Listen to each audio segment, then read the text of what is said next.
가톨릭 교회는 오래전부터 사순시기의 핵심을 세 가지 기둥으로 제시해 왔습니다. 기도, 단식, 자선. 이 셋은 따로따로 실천 덕목이 아니라 하나의 방향을 가리키는 세 개의 화살표입니다. 그 화살표가 모두 향하는 곳은 십자가, 그리고 부활입니다. 오늘 묵상은 단순합니다. 기도는 왜 바라는 것이 아니라 머무는 것인가? 단식은 왜 입술과 마음의 문제인가? 그리고 자선은 왜 기도의 완성인가?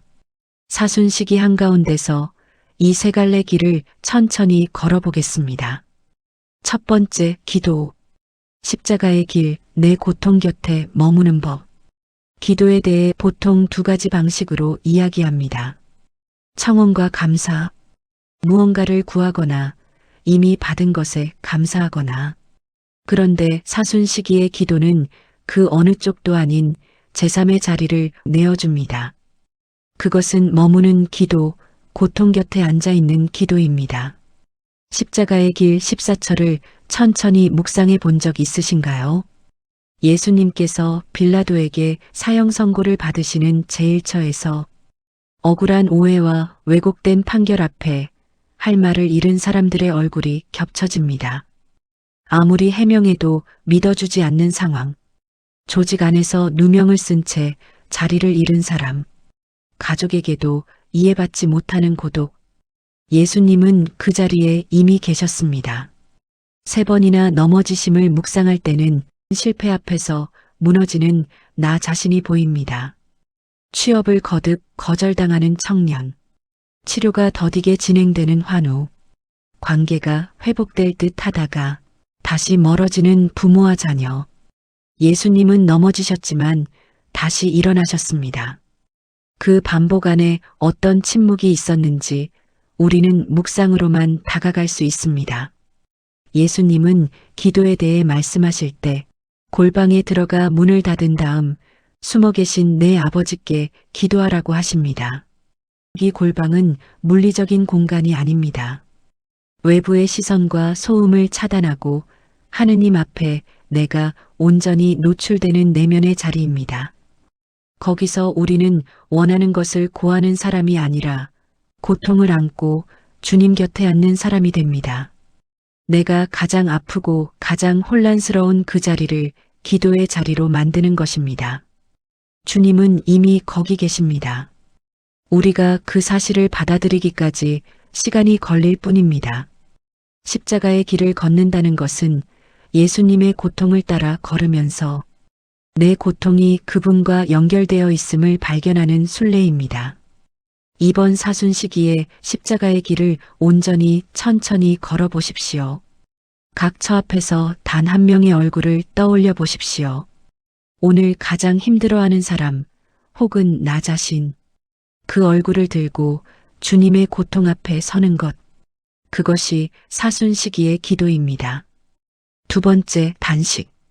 무엇을 먹지 않을 것인가에서 무엇을 말하지 않을 것인가로. 단식이라는 말을 들으면 자동으로 음식이 연상됩니다. 사순시기제의 예식과 금요일의 단식, 소식, 금요. 이사야 예언서는 단식의 의미를 훨씬 넓은 곳으로 끌어당깁니다. 주님께서 이스라엘 백성에게 물으십니다. 너희는 단식하면서 너희 맘대로 살고 일꾼들에게 고된 일을 시키고 있지 않느냐고. 형식적으로 배를 비우면서도 마음은 여전히 자기 욕망과 편의로 가득 차 있는 것. 그것은 주님이 기뻐하시지 않는 단식입니다. 반면 억압의 사슬을 풀어주고 줄인 이와 양식을 나누며 떠도는 가난한 이를 집에 들이는 것이라고 말씀하십니다. 이 말씀에서 단식의 지평이 위에서 입술로 그리고 손으로 확장됨을 봅니다. 배의 단식이 욕구를 절제하는 훈련이라면 입술의 단식은 말을 절제하는 훈련입니다. 불평의 단식, 험담의 단식, 그리고 판단의 단식. 불평의 단식은 상황을 탓하는 말을 멈추는 것입니다. 직장이 힘들다, 가정이 고단하다, 나라가 이 모양이다. 그 말들이 틀린 것은 아닙니다. 하지만 입에서 불평이 떠나지 않을 때 우리 마음에는 감사가 자랄 틈이 없어집니다. 사순시기 동안 하루에 한 번 불평 대신 그 상황 안에서 감사할 것을 찾아보십시오. 험담의 단식은 더 세밀한 성찰을 요구합니다.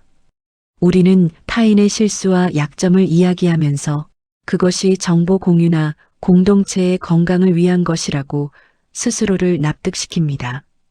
하지만 그 말이 상대의 명예를 갉아먹고 있다면 그것은 험담입니다. 그 자리에서 침묵하고 대신 그 사람을 위한 짧은 기도를 드리는 것, 그것이 입술의 단식입니다. 판단의 단식은 가장 어렵습니다. 내 잣대로 남을 재단하는 것, 저 사람은 왜 저러나, 이 상황은 이렇게 하면 되는데 라는 생각이 말로 나오기 직전에 멈추는 것.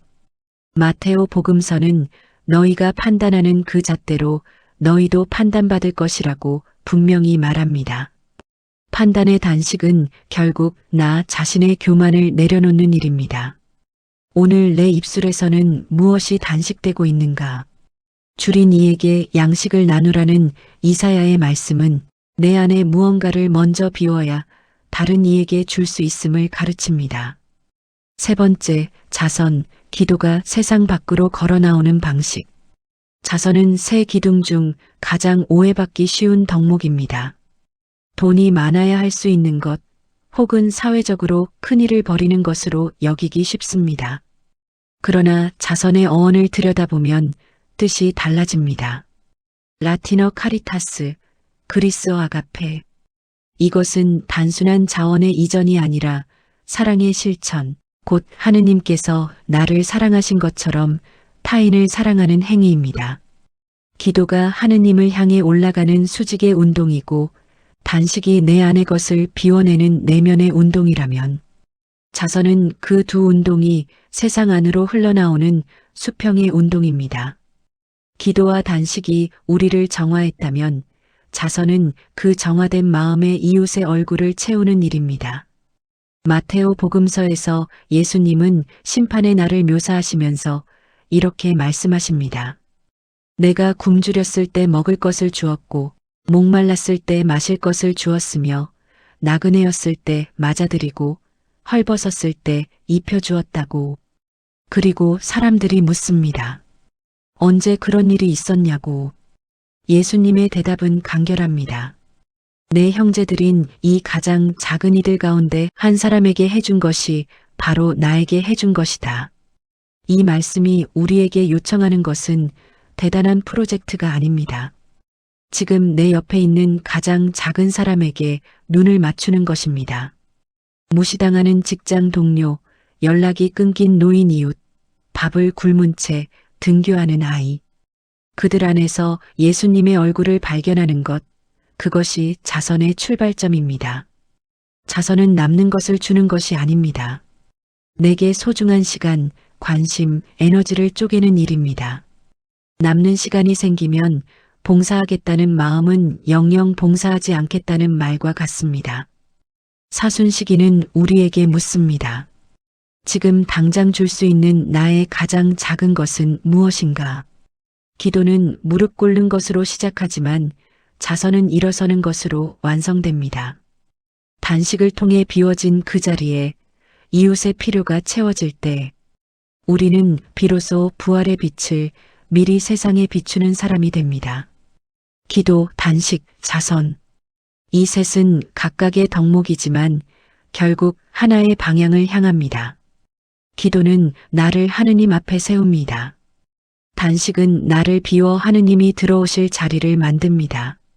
자선은 그 하느님의 사랑이 이웃을 향해 흘러나가게 합니다. 이 흐름이 완성될 때 우리는 고통의 십자가가 어떻게 부활의 빛으로 이어지는지를 일상에서 조금씩 경험하게 됩니다. 사순식이 남은 날들을 큰 것으로 채우려 하지 마십시오. 오늘 단 한 번 골방의 기도를 드려보십시오. 오늘 단 하나의 불평을 삼켜보십시오. 오늘 단 한 사람의 눈을 맞춰보십시오. 그 작은 것들이 모여 부활 대축일에 내가 설 자리를 만들어줄 것입니다. 고통의 십자가를 걷고 날카로운 말을 멈추며 사랑의 손길을 내밀 때 비로소 부활의 기쁨에 가까워집니다. 주님, 제 기도가 머무름이 되게 하소서. 제 단식이 비움이 되게 하소서. 제 자선이 당신의 얼굴을 알아보는 눈이 되게 하소서. 십자가 곁에 머물 수 있도록 이끌어 주소서. 아멘. 오늘 묵상이 여러분의 사순시기에 작은 디딤돌이 되었으면 합니다. 성서 묵상이었습니다. 감사합니다.